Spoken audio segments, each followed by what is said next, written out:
Hello and welcome to another unscripted tutorial video for finalFluid. In this tutorial video we will discuss how to use standard particle systems to create a fire effect that catches over an area. Before we do so, let's have a look at the scene and see what we start with.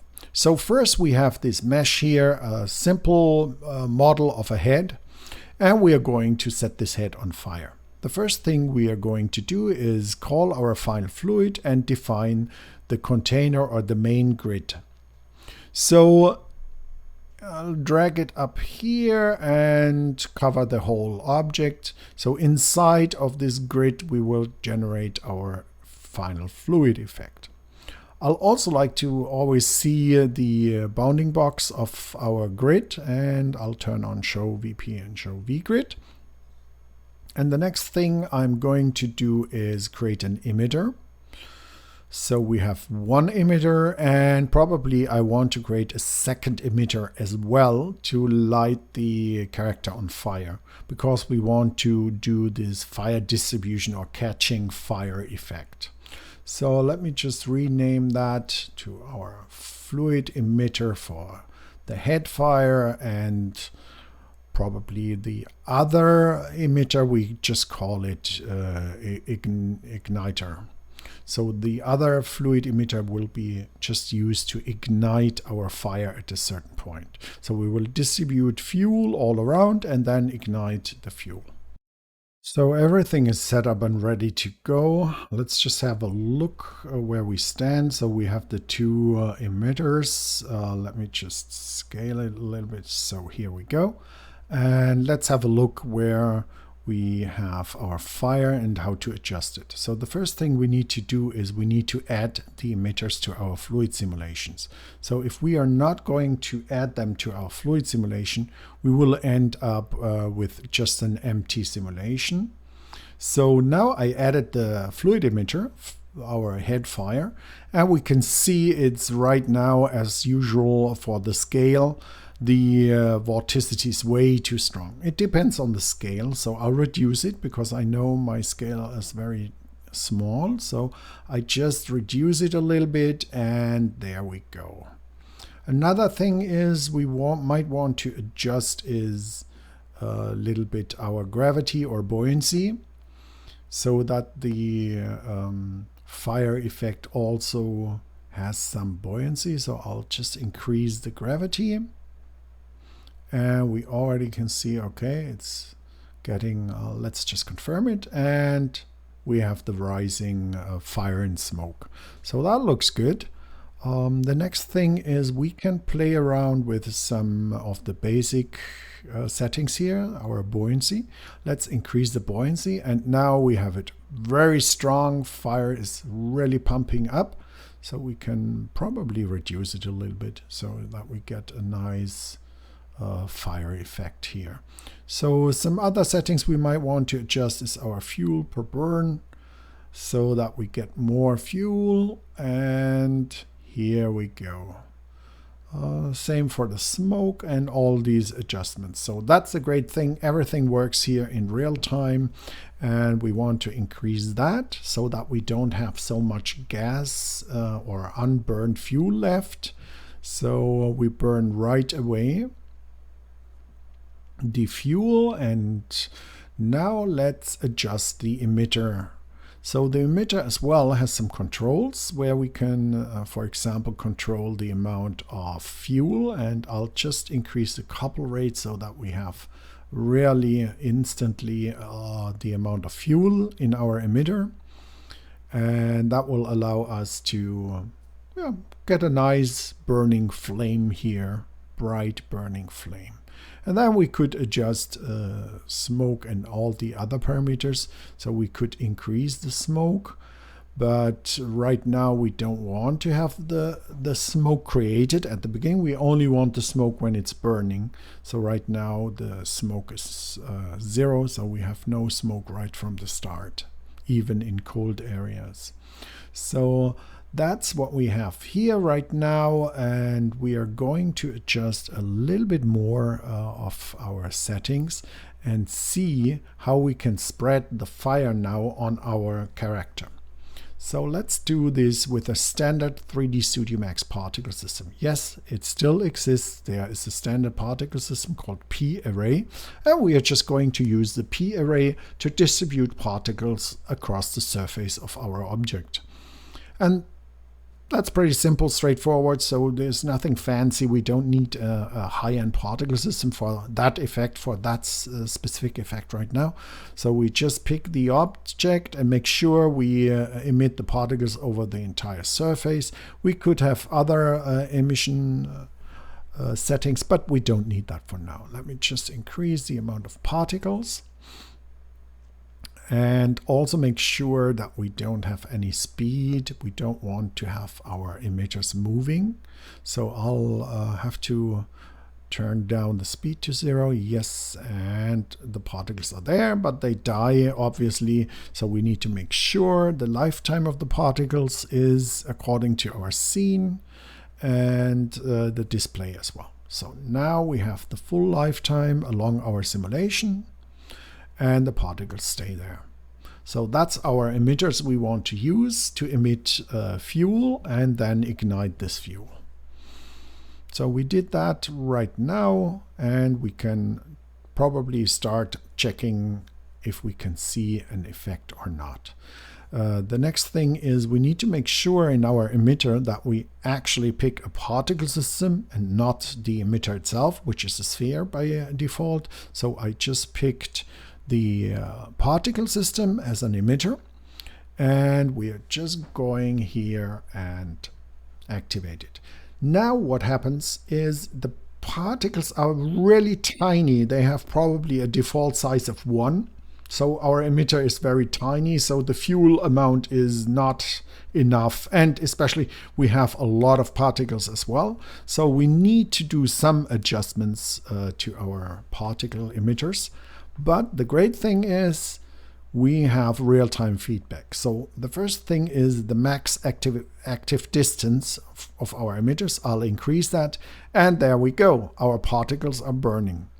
So that already looks really cool and amazing. Okay, now that everything is burning and set up fine, let's go back to the original idea that we want to ignite these emitters over an area.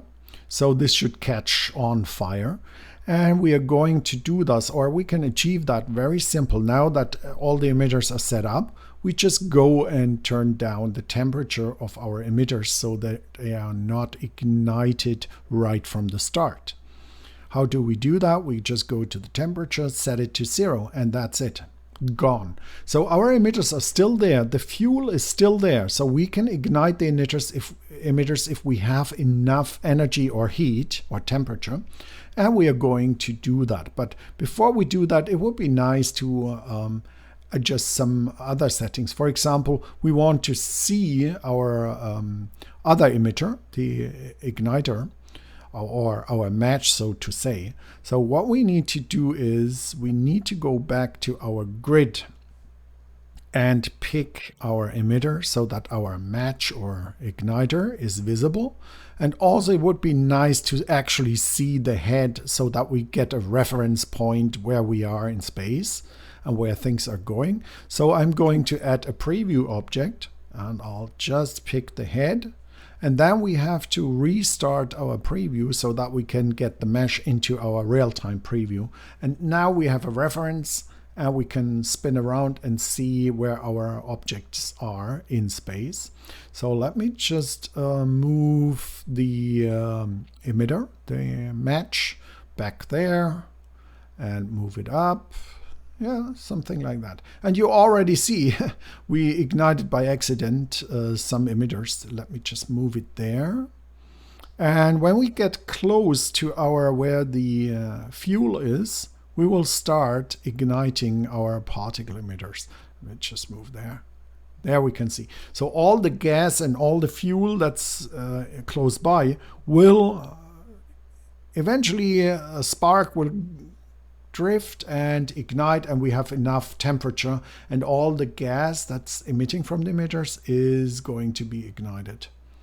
So we just have to get close to our emitters on the head, and then we can ignite and get this kind of avalanche of fire or wall of fire igniting all over the head. What I can see and tell right now is our density of particles is not high enough. We have too many gaps there. You can see that there's too many gaps in our particle setup. So we need more particles. That's easy to solve. Let me just turn to something like 10,000 probably. Even that has a lot of gaps. Maybe we increase it a little bit more. It's better. We can see now we have this ignition, but let's increase it to 50,000. There we go. Isn't that nice? Here's our wall of fire eating across the area of our head. So that's the effect I'm after. Now, because we have so many emitters, we also get much more fuel in the air, and much more fuel means there's more material that can ignite and create a large flame. And that's not a look I'm after. So I want more little, smaller individual flames, but still the spreading over the area effect. So let me just turn down. The easiest way would be just to increase the fuel per burn, for example. So I'm going to increase, we burn more, so there will be less gas. We burn 80% now of our fuel right away from the start when there's an ignition happening. And now I would just think we might want to reduce the smoke. That was too much. A little bit of smoke is okay. Yeah, that looks good. And maybe we'll just play around with the cooling rate a little bit so we cool much faster. That also looks good. So, and here's the beauty of finalFluid. We can adjust our look in real time. We can just play around with the values. The next set of parameters I would like to change is the fading. I just want some fading to happen on the smoke. So let me just dial in the smoke a little bit more so it fades out faster. And on the damping side, I don't want any damping happening right now. Okay, that's it. And again, we can see everything I do here in real time adjusted. Next thing is we want to check on sparsity. The smoke seems not to get enough voxels, so I'll just increase that, and there we go. So now we get the voxels there in the space, so it's not cut off, and we get really nice effect there. So on to the next thing I want to achieve is our match or igniter is burning, as we can see here. Let me just move that out of the way so it doesn't ignite our particles. So for the next cycle we should see just the match burning and no ignition happening. So I don't want to see the match or the flames burning. So an easy way to achieve that is I just turn down the fuel, because I just want actually the temperature to work. So right now I've turned down fuel and nothing happens. There's no ignition happening because we are not close by. And now just the heat is transferred, the temperature. So we can now ignite in an invisible way, so to say, our particle emitters. So just move it there and we get the nice ignition and this nice avalanche effect or catching on fire effect. So I really like that. And just a reminder, it's still a fire emitter, but without fuel, because we're not interested in the fuel, we're just interested in the temperature. So if we turn the fuel down, we don't see the emitter, but still it's generating heat. So it works like an invisible match. Okay, let's add some more effects to this scene. And what we want to achieve right now is we want to push out the flames along the surface. So we want to kind of create an effect that the flames are coming out from the inside of the head. And we are going to do that with our own space warp. And there is this finalFluid VDB Force. And this finalFluid VDB Force is a really powerful little tool. And in the commercial version of finalFluid, you get this Create Force Rollout menu. The menu up here is standard with every finalFluid, even with the free public beta. But this one is only in the commercial version available. So what I'm going to show you here does not work with the public version. So you would just pick your mesh and then select a name to store the VDB file. And then you can adjust a little bit the settings, how much bandwidth you want on the surface or around the surface, and the voxel size. And then we can just say we want it from the center of the object and create force. Then you would just pick your VDB file we just created. And there we go. So the only thing left is matching the VDB file with the position and orientation of our original mesh. And we can see we are way off with our object. So the rotation isn't working. So that's also something we need to take care of, and we can try the Y is up, and that's helping a little bit. But let's see. The easiest way is just to use the align tool, and we match the head and our VDB volume object, and we make sure we also have the orientation. So that's it. Okay. And there we go. We can turn on the vector display, so then we have all of our millions of vectors here. And now they perfectly match. So that's exactly what we want to have. Now our volume force field is aligned with our mesh. And we can now add this force field by just picking the force field. Let me just pick it over here. So we now have the force field in our simulation. We can bring up our real-time view. We see our flames running across the area or surface of our object. And so far we don't see really a lot of difference. So probably our force is way too low for the effect we are after, or scale. So let me just increase the force. We'll increase the multiplier. There we start seeing some stuff. Let's go even stronger. That's that. And it's getting more and more. And just to overdo the effect, let me just dial in a crazy high value. We see now it's blowing out.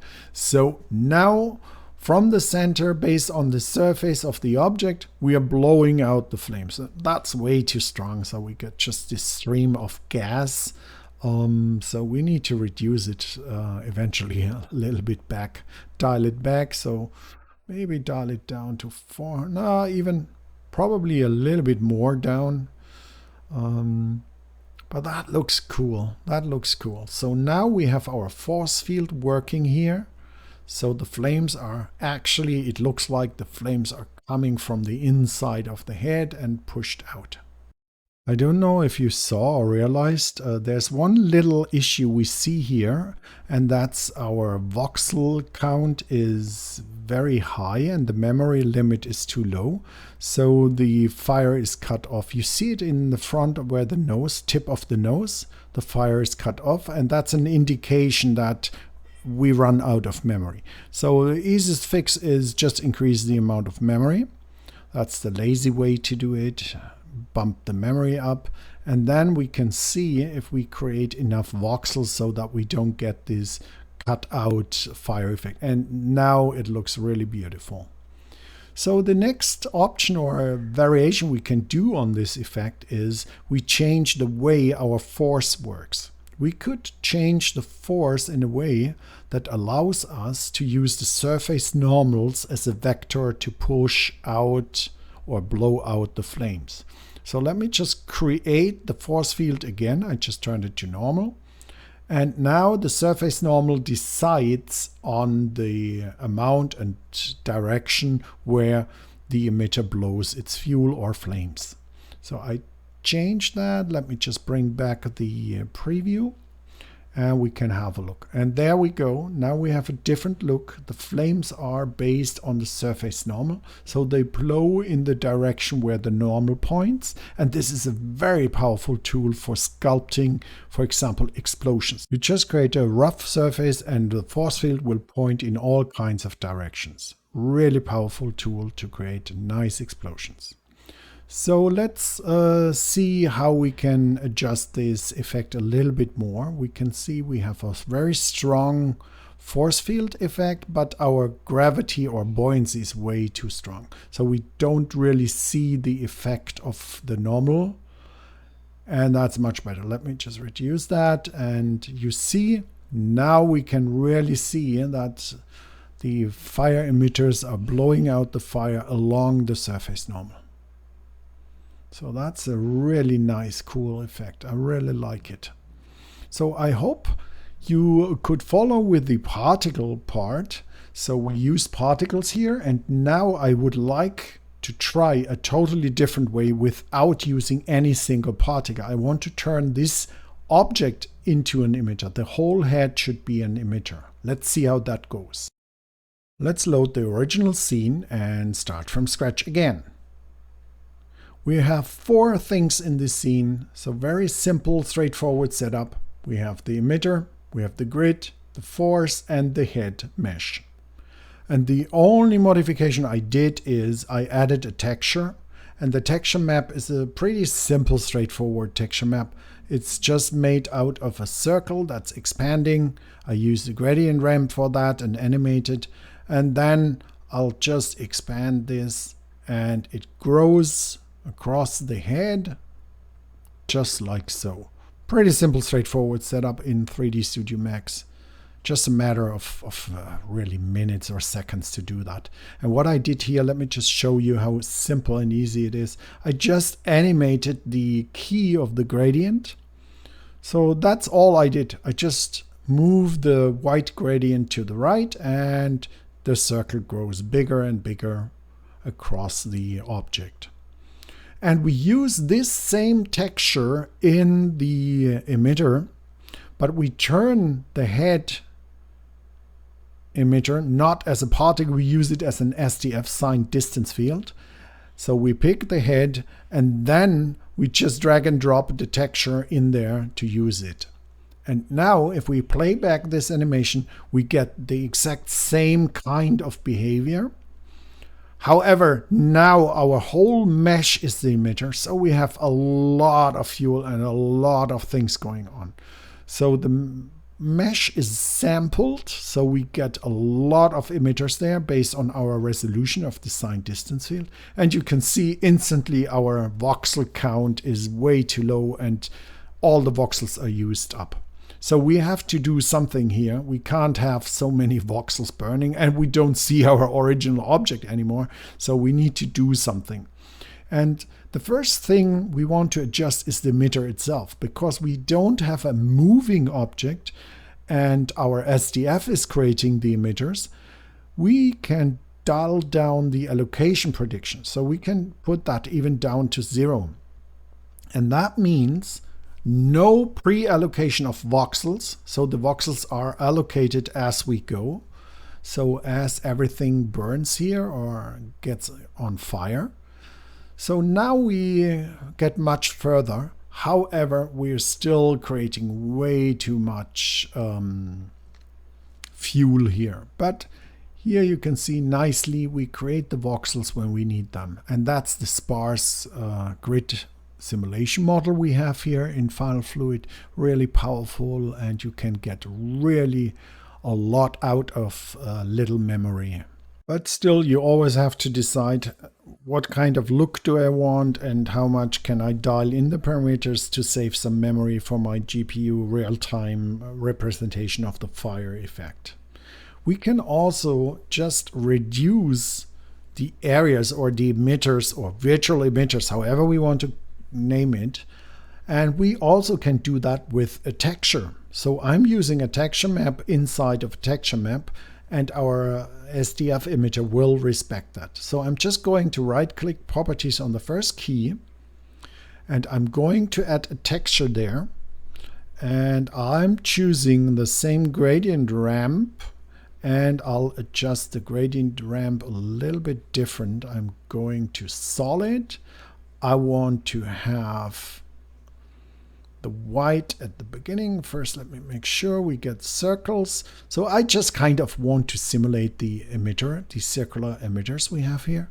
So we want to make sure we set it to black here on that corner and this as well, so that we get our solid transition. So that looks fine. Let's see how it goes. The only thing we need to make sure is we still have everything growing, but we don't see our dots. We want to create the emitters there, and that's because we forgot about the tiling, because we need more than one dot or we won't have any gain at all. So let me, that was too much. Let me just dial down to 20. There we go. So now we have this little polka dots scheme going on here. And every one of these white dots is our fire emitter. Still, when we play back, we just see our old animation. And that's because it's cached, because we have an animation. So what I'm going to do is I'll turn off the cache, the geometry cache. And now if we press the preview, we will get the frame we are sitting in.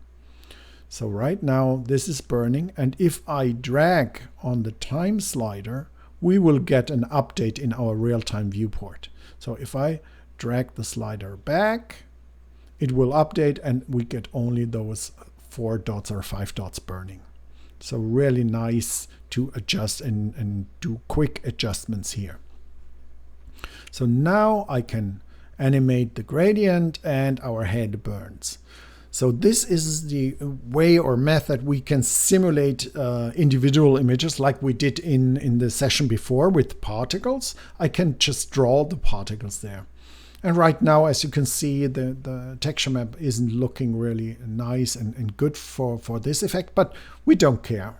It's just for a matter of showing you how this works. When I increase the tiling now, we can get even more particle emitters. And then with more particle emitters, we also need to make sure we have enough fuel going on so that the flames and burning is happening as we animate that. Because we can see here right away that we need to increase our fuel amount or reduce the amount that is burned when it's ignited.